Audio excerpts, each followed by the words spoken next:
ഇന്നൊരു ഓഫ് ദിവസം പ്രമാണിച്ച് കപ്പയും ചിക്കനും ഉണ്ടാക്കാം എന്ന് വെച്ച് കപ്പ അരിഞ്ഞ് വെള്ളത്തിലിട്ട് ചിക്കൻ കഴുകി വൃത്തിയാക്കി ഇനി എല്ലാം അരിഞ്ഞൊതുക്കണം. പച്ചമുളകും വെളുത്തുള്ളിയും ഇഞ്ചിയും ചതച്ച് വെച്ചിട്ടുണ്ടായിരുന്നു. ഉള്ളി അരിയാൻ വേണ്ടിയിട്ടെടുത്തു. ഇന്നത്തെ കാലത്ത് എന്തോരം ഹാക്കുകളുണ്ട്. പക്ഷേ ഈ ഉള്ളിക്കരച്ചിൽ നിന്ന് രക്ഷപ്പെടാൻ മാത്രം ഒരു ഹാക്കുകളും ആരും കണ്ടുപിടിച്ചിട്ടില്ല എന്നതാണ് സത്യം. പാൻ വെച്ച് ഒരു ബേ ലീഫും ഉള്ളിയും ഉപ്പും കൂടി ഇട്ട് വഴറ്റി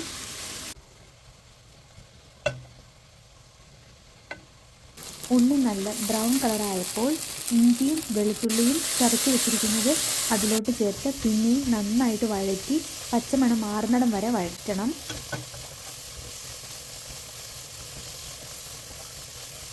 അതിനുശേഷം മുളക് പൊടി, മല്ലിപ്പൊടി, ചിക്കൻ മസാല, മഞ്ഞൾപ്പൊടി ഇതെല്ലാം ചേർത്ത് അതിൻ്റെയും പച്ചമണം മാറുന്നിടം വരെ വഴറ്റി കൊടുത്തു.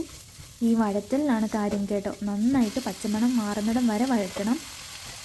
പൊടികൾ വഴറ്റിയതിന് ശേഷം തക്കാളിയും കൂടി ഇട്ട് കൊടുത്ത് നന്നായിട്ട് വഴറ്റി ചിക്കൻ ചേർത്തു. മസാലയെല്ലാം നന്നായിട്ട് പിടിക്കുന്നിടം വരെ ഇളക്കി കൊടുത്തു. അതിനുശേഷം ആവശ്യത്തിന് വെള്ളം കൂടി ചേർത്ത് അടച്ചു വെച്ച് നമുക്ക് ചിക്കൻ വേവിച്ചെടുക്കാം.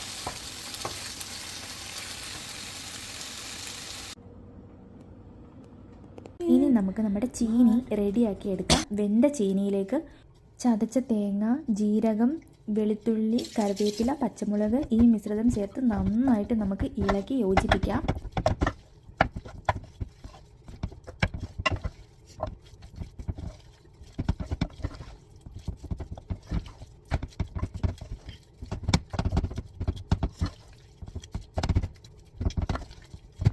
എല്ലാം വെന്തതിന് ശേഷം കുറച്ച് ചീനിയും ചിക്കൻ്റെ ഒരു കാലും കൂട്ടി നന്നായിട്ട്